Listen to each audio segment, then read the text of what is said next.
Live from the BDN Studios, it's Bang and Dang. That's awesome. If you don't like that, then You ain't black. Battle of Mobile Bay, August 5th, 1864. Navy and land engagement, which the Union fleet commanded by Rear Admiral David G. Farragut. He assisted by a contingent of soldiers. They attacked a very smaller threat of the Confederate fleet, led by Admiral Franklin Buchanan.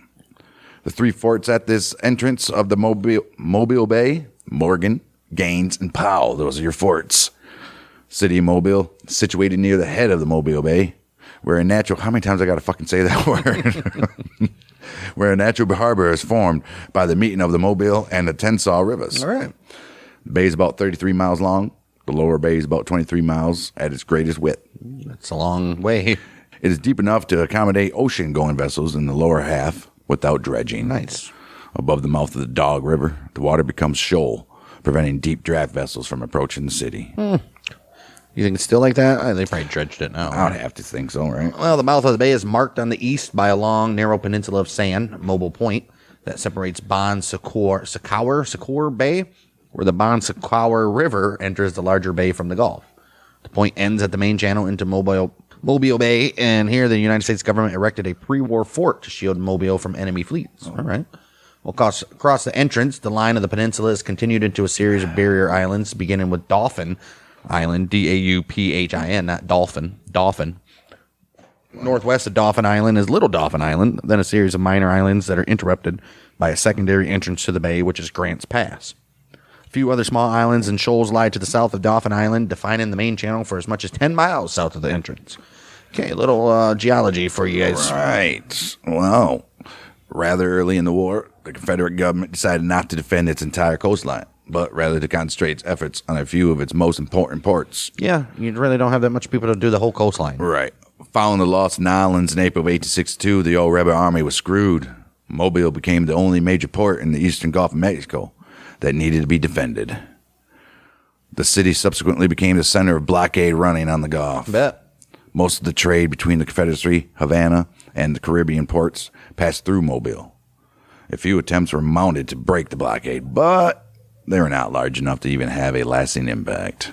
Well, among the most embarrassing episodes of the war for the U.S. Navy was the passage of the raider CSS Florida through the blockade into Mobile Bay September 4th, 1862. I think we had that. This was followed by her later escape through the same blockade, January 15th, 1863. Right, I remember that. Although the orders given to Flag Officer David Farragut when he was assigned the command of the West Gulf Blockading Squadron had included instruction to capture Mobile as well as New Orleans.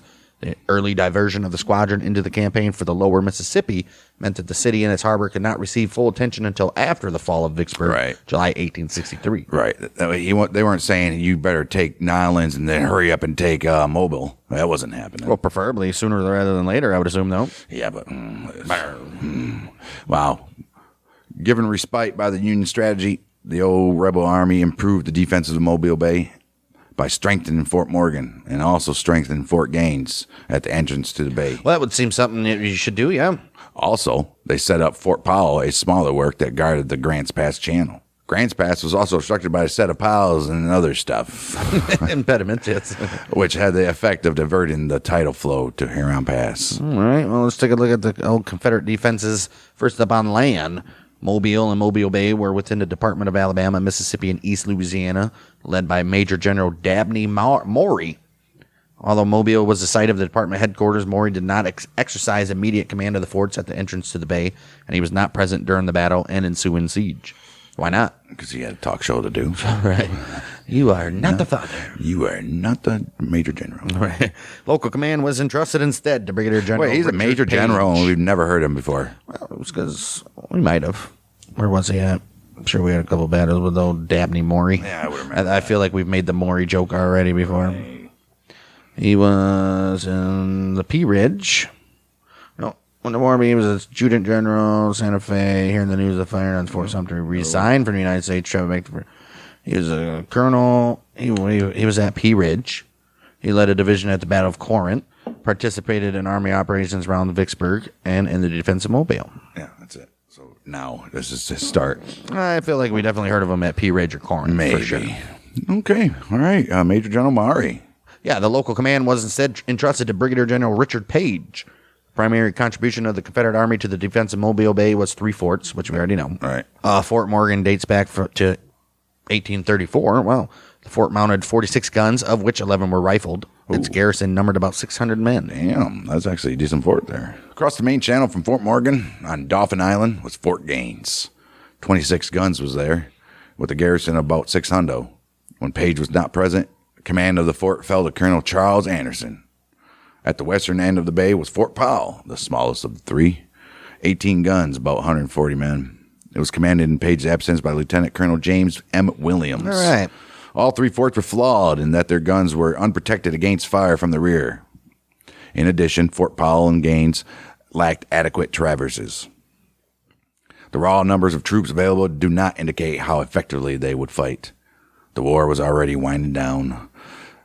People were just ready to roll, man. Let's just go. Right. They're like, why are we still even in this war, man? Right. Assertions were made that the morale of the soldiers was very, very bad on both sides. The judgment is hard to quantify, but it would explain, at least in part, the poor performance of the defenders. The Confederate Torpedo Bureau, directed by Major General Gabriel Rains, contributed a passive weapon to the defense. Men of the Bureau had planted 67 torpedoes, which we all know are mines, Right. across the entrance, leaving a gap on the eastern side of the channel so blockade runners and other friendly vessels could enter or leave. Though minefield was well marked by buoys, which Farragut knew My well. boys. Its purpose was not necessarily to sink enemy vessels trying to enter, but rather force them to steer close to Fort Morgan and its guns. Right. You only got one way in or out. So Right. the Confederate military also began construction in 1862 of 2 forts in Clark County that were planned to prevent Union advancement into the interior of Alabama in the event that Mobile was captured.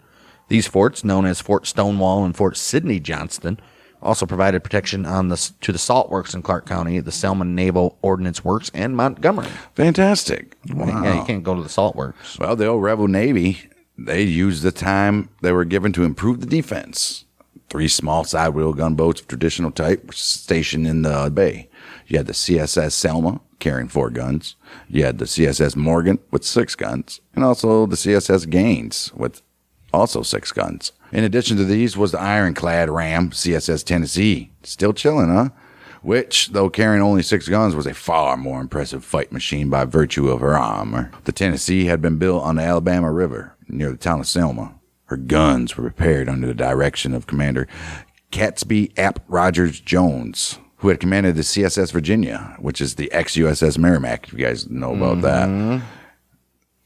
He commanded that in her famous duel with the USS Monitor on the 9th of March, 1862, which we have that very battle. And this was the second day of battle of the Hampton Roads, if you guys remember that. Back in 1862, Hampton Roads, Battle of Hampton Roads. Jones succeeded to the command of Virginia after her original commander, Franklin Buchanan, was wounded the previous day. Buchanan had been promoted to the rank of admiral for his exploits that day, the first admiral in the Confederacy. Admiral Buchanan was now in command of the small Confederate flotilla at Mobile. Launched before her machinery and guns were in place, Tennessee was towed down to Mobile Bay for completion. Once that was done, she had to cross the Dog River Bar to get into the lower bay. Tennessee drew 13 foot, but the bar had only 9 foot of water at high tide. Nice. To get her across, workers had to build a set of caissons called camels by shipbuilders. Damn. These were fitted to her sides and pumped out and barely lifted the ship enough to clear the bar. Holy shit. May 18th, 1864, she finally entered the lower bay. Oh, where she ready for service, baby. She can float without anything obstructing her. Ready for service. Wow. Well, the Tennessee was the only armored vessel that the Confederate Navy put out into the lower Mobile Bay, but there were plans for others. Damn, these guys thought the war was going to last for another 20 years. Buchanan hoped that he would have as many as 8, including a pair of floating batteries, with which he could challenge the Union blockade, attack Pensacola, and perhaps even recapture the islands. Good job on that one, buddy. You might be able to attack Pensacola, but I don't know if you're recapturing the islands. The manufacturing and transportation facilities of the South were not capable of this ambitious program, though. Some of the projected fleet were completed in time to defend Mobile after the lower bay had been lost. But they were not there when most needed. So, worthless. Nevertheless, they imparted some urgency to Farragut's plans to maintain the blockade. Right. Well, the man who led the Union fleet was indeed David Farragut, who was no longer Flag Officer Farragut. He's Rear Admiral now. Oh, shit. The U.S. Navy had undergone an organizational change in the second year of the war, one feature of which was the creation of the rank of Rear Admiral. The new rank implied that the ships of the Navy would be employed as members of a fleet not simply as a collection of vessels within a common purpose. Exactly. It's like a water battalion or something. The ships that made up his attacking fleet were of several distinct types, including some that had not even existed when the war began. Of the 18 vessels selected, 8 were conventional wooden-hulled ships, carrying large numbers of guns that fired broadside.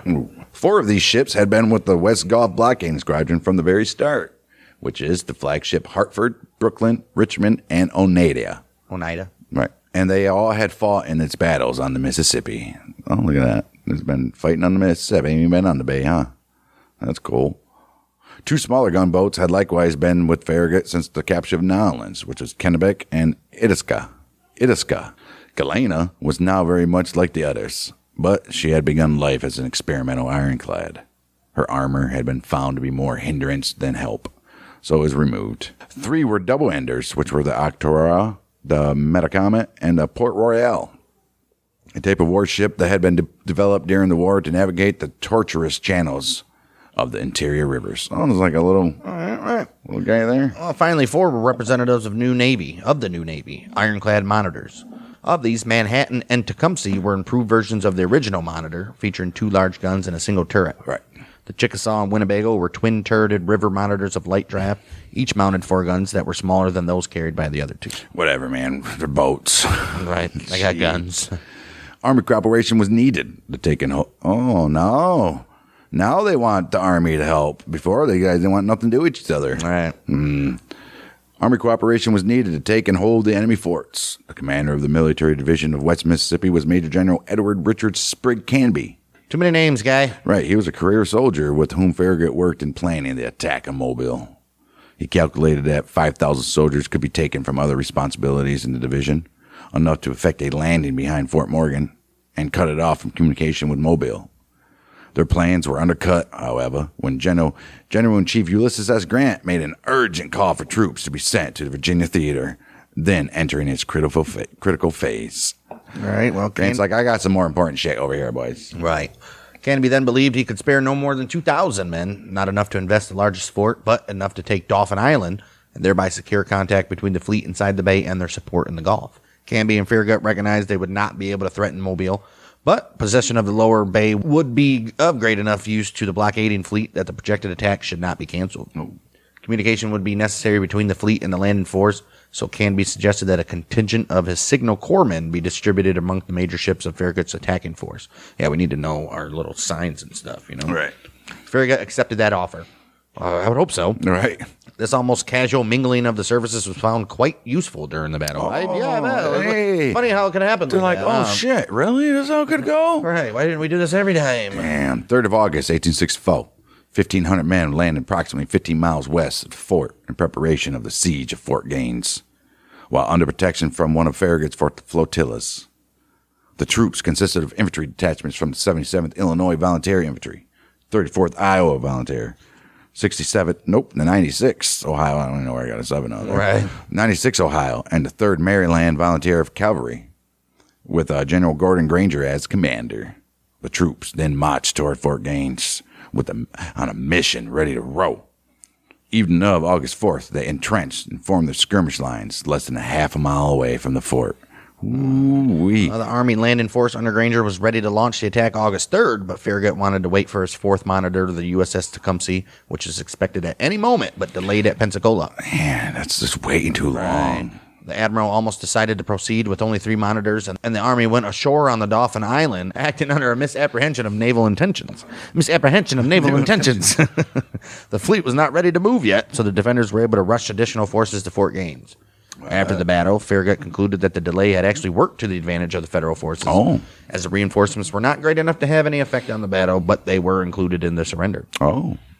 Right. Wow. So all those reinforcements that came to Fort Gaines, so they actually captured more men. Wow. Look at that. Idiots. Dummies. You guys are so stupid. While the Union Army was going ashore, Tecumseh made her belated appearance. And Farragut said yes. And he made his final dispositions for the fleet. Nice. 14 wooden-hulled vessels would be lashed together in pairs in a reprise of a tactic that the Admiral had used earlier at the Battle of Port Hudson, Louisiana. The intent was that if a ship were to be disabled by damage, her partner would be able to keep her moving. Well, to her engines, yeah. Right. The monitors would form a column and lead the way into the bay, moving in close to Fort Morgan on the right side of the channel as they went in. The other ships would form a separate double column and pass on the port side of the monitors, so that the armored ships would shield their wooden sisters from the guns of the fort. Look at them. When the old rebel army made its expected appearance, the monitors would move to attack the armored Tennessee, while the rest of the fleet would fight the faster gunboats. So they're all going on to CSS Tennessee, like, we need to get that some bitch. At dawn, August 5th, conditions were nearly ideal for the attack. Oh, nearly. The tide was running in, so Farragut had his ships reduce steam pressure in order to minimize damage if their boilers were hit. He relied on the current to give them speed. Right. Southwest breeze that sprang up would carry smoke from the guns away from the fleet and into the faces of the artillerymen in Fort Morgan. Nice, look at this. Fleet approached the fort, with Tecumseh, Manhattan, Winnebago, and Chickasaw in order leading the way. Oh, shit. The second column was led by Brooklyn, lashed to Octorara. Oh. Octorara. Right. Octorara. Oh, that's a weird-ass name. Right. Well, Brooklyn had the lead because she carried 4 chase guns that could fire forward. Cool. Why don't every ship just want to be able to have guns that fire forward? Right. While the other large ships only had 2. She was also fitted with a device for removing mines. Nice. Referred to as a cow catcher. And that's what Farragut called it in his reports. The old cow catcher. Following were Hartford and Metacomet. Richmond. No, these are all lashed together. Right. Hartman, Metacomet, Richmond and Port Royal, Lackawanna and Seminole, Monongahela and Kennebec, Ossipee and Itasca. And then you had in the rear Oneida and Galena. The rebel ships were ready for the attack, though, and they moved into position to intercept the Union fleet just beyond the minefield. 6:47 a.m., Tecumseh fired the first shot. The forts replied, and the action became general. We just got general action going on now. The ships in the second column, except for Brooklyn, could not reply to the guns of the Confederate vessels, so they had to concentrate on the fort. Much of the damage done to the Federal fleet was caused by the enemy ships, perhaps because the fire from the fort was suppressed. Well, I would think so. Right. Shortly after the start of the action, Monitor Tecumseh moved past the fort and toward Tennessee, apparently in obedience to that part of our orders. Oh, wow. Commander Tunis A.M. Craven either disregarded or forgot the instruction to stay to the east of the minefield, so he took his ship directly across Oh, them. no. Almost immediately, a torpedo went off under her hull, and she filled with water and sank within 2 or 3 minutes. Holy shit. Only 21 of her crew of 114 were saved. Oh, shit. Craven was among those lost, so he could not explain his decisions. Right. He fucking forgot. Right.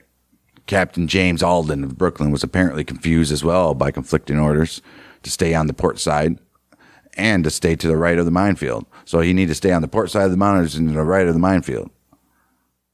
It's not that hard. So he stopped his ship and he signaled Farragut for instructions. What do I do? Recognizing hesitation from subordinate commanders, Farragut took bold action by ordering Captain Percival Drayton to send Hartford around Brooklyn and into the lead of the column, and given the order, "Damn those torpedoes! Full speed ahead!"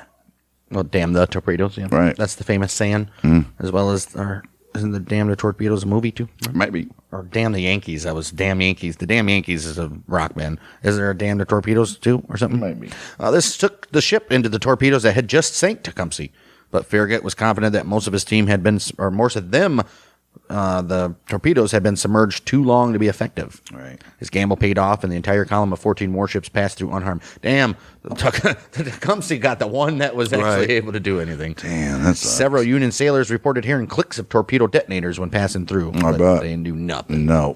Tennessee lacked the speed needed to ram the Union vessels as they passed, allowing Farragut to order some of the small, faster gunboats to attack the 3 Confederate gunboats. Shit. Metacomet, unleashed from Hartford, captured Selma. Fire from the gunboats holed Gaines, and she would have sunk had she not been beached. She was then burned by her crew. Oh, shit. Morgan put up no resistance, but fled to the protection of the guns of Fort Morgan. Next, you got to go to your namesake, right? Right. Next night, she crept through the anchored Union fleet and escaped to Mobile. Oh, She's shit. like, I'm getting out of here. Fuck this. Hell yeah. Farragut expected Tennessee to take shelter under the guns of Fort Morgan while he rested his ships and assessed battle damage in the middle of the bay. But Buchanan instead decided to take on the entire Federal fleet single-handed. Look at this guy. He was like, nobody can touch this Tennessee. Possibly he hoped to repeat the ramming tactics that had been so successful at Hampton Roads 2 years earlier. Yeah. Buchanan did not explain his reasoning. Yeah. This time, the ships that he was facing were in motion, and he had to contend with 3 monitors, not one. Right. The Tennessee was slow, that she became the target of ramming rather than her opponents. Wow. Right. Can't turn, can't do anything. And now these guys are just going to ram your ass. How about that? Wow. Several of the Federale sloops managed to ram, including Monongahela, which had been fitted with an iron shield on her bow. Monongahela? Sure. Right. Which had been fitted with an iron shield on her bow just for this purpose. Hell yeah. None of the collisions harms the old. Of course not. Right. Didn't even harm the old ironclad. The ramming vessel suffered more that hit Tennessee. Right. Oh, wow. Shots from Farragut's fleet bounced off Tennessee's armor, but Tennessee's fire was ineffective due to inferior powder and multiple How do you have misfires. a badass ship like that and Yeah, have you can't shitty shoot. powder, dude? You're like, pew, Sad. pew, pew. The balance was tilted finally when 2 monitors arrived. Tennessee was already almost motionless, her smokestack shot away and so unable to build up boiler's pressure. Her rudder chains were parted so that she could not steer. Furthermore, some of the shutters on her gun ports were jammed, rendering the guns behind them useless. Chickasaw took up position at her stern, and Manhattan began to pummel the ram with her 15-inch guns. Yeah, it's over. The heavy shot bent in the iron shield and shattered its oak backing. Oh, I bet. Damn. Fragments killed or wounded some of the crew. One casualty was Admiral Buchanan himself. Oh, poor Admiral. That's why he couldn't defend himself. He suffered a badly broken leg. No longer able to fight, Commander James Johnston, captain of the Tennessee, requested and received permission from the wounded admiral to surrender. Damn right. A little more than 3 hours had elapsed since Tecumseh had fired that very first shot and then was later sunk. With the fleet no longer facing opposition from the Confederate Navy, Farragut could pay some attention to the fort. He dispatched Monitor Chickasaw to throw a few shells at Fort Powell and then to assist the troops ashore at Fort Gaines. Although neither fort suffered significant casualties or damage, the bombardment was sufficient to reveal the vulnerability of each to fire from the rear. Oh, wow. They couldn't. Right. At Fort Powell, Lieutenant Colonel Williams asked for instructions from Brigadier General Page. Page responded with ambiguous orders that may have been appropriate for spirited troops, but were disastrous when issued to men as seemingly demoralized as those at Fort Powell. No. When no longer tenable, save your garrison. Hold out as long as you can, he says. They're like, Yeah. the fuck? You see what just happened out there? We held out as long as we can 7 months ago. Right. What the hell? What do you want from us? Wow. Well, Williams was convinced that resistance was futile. So he spiked his guns and blew up his magazines. Then he had his garrison waded to the mainland and make their way to the Mobile. They're like, I'm getting out of here. Colonel Anderson at Fort Gaines held out longer, though, although he faced a more formidable foe. Granger's soldiers vastly outnumbered his own, no matter whose figures for the garrison are accepted. Yeah, we're not going to play Right. that. Well, they had 698. No, they had 697 and a half. Right. The Union troops could bring their artillery up to close range with impunity, Yeah, ain't nothing stopping them. being shielded behind the sand dunes of Dauphin Island. While in position, they were able to take and reverse 2 guns that fired on Farragut's fleet when it was entering the bay. Oh, shit, look at them. Oh, wow. Well, it's about to be even more embarrassing for the rebels, what you see in the judgment of an engineering officer who inspected the fort after the Union Army had taken possession. He says it was utterly weak and inefficient against our attack, land and naval, which would have taken all its fronts in front, enfilade, and reverse. Right. Recognizing that his situation was hopeless, Anderson opened communication with Granger and Farragut under a flag of truce, ignoring orders from Page forbidding him to do so. Too bad. And he eventually removed him from command. Oh, I bet he did. He surrendered the fort August 8th. Hey, gotta do it. I mean, you got to do it, man. At some point, you got to save your men, dude. Jeez, oh, Pete. No sense. As soon as the surrender of Fort Gaines was completed, Granger moved his force from Dauphin Island to the narrow strip of mainland beyond Fort Morgan, where they were landed without opposition about 4 miles away. Well out of range of its guns. The fort thus immediately invested, cut off from all communication with Mobile. Mm-hmm. Wow. Granger set about taking the fort by regular approaches, establishing a sequence of trenches or other protective lines drawn even closer to the objective until finally its walls could be breached and it could be taken by assault. Her first line was a gift, a line of trenches 1,400 yards from the fort that had been prepared by garrison of the fort, and then, for some reason, abandoned. They're like, we don't want that. Right. It was a little farther than we would have liked, but it served quite well. Additional parallels were built with little interference, as the laborers could work behind the sand dunes. Yeah, I mean, it's ridiculous. Well, this was going on. Monitors Winnebago, Chickasaw, and Manhattan were engaging in occasional bombardment. Look at this. They were later joined by the former CSS Tennessee, which was captured, since repaired, and now renamed the USS Tennessee. Oh, no. Like, all right, you want to take our Monitor? Or you want to take Merrimack? Right. The most serious hindrance to the advance in this period was the weather. A storm on August 20th halted work for a while and left standing water in low places. Well, I got water in low places. The fort was subjected to a day-long bombardment August 22nd from 16 siege mortars, 18 guns of various sizes, and the fleet, the monitors, and Tennessee at short range, and the rest of the ships at long range. Dude, they're just fucking it up. Inside the fort, Brigadier General Page, he feared that the bombardment would endanger his magazines, which contained 80,000 pounds of powder. They would have been all dead. Well, to avoid the risk, he had the powder brought out and flooded. Damn. That very night, the magazines were indeed threatened when the woodwork of the citadel caught fire. The fire brought an increase in the rate of bombardment and was extinguished only with great effort. Feeling now that further resistance was useless, August 23rd, Page ordered his remaining guns spiked or otherwise destroyed as far as possible. 6 a.m., he ordered the white flag raised, and the siege is over. Well, an anecdote of the battle that has some dramatic interest has it that Farragut was lashed to the mast during the passage of Fort Morgan. This event came about after the battle had opened and smoke from the guns had clouded the air. In order to get a better view of the action, Farragut climbed into Hartford's rigging and soon was high enough that a fall would certainly incapacitate him and could have killed him. Ooh. Seeing this, Captain Drayton sent a seaman aloft with a piece of line to secure the Admiral.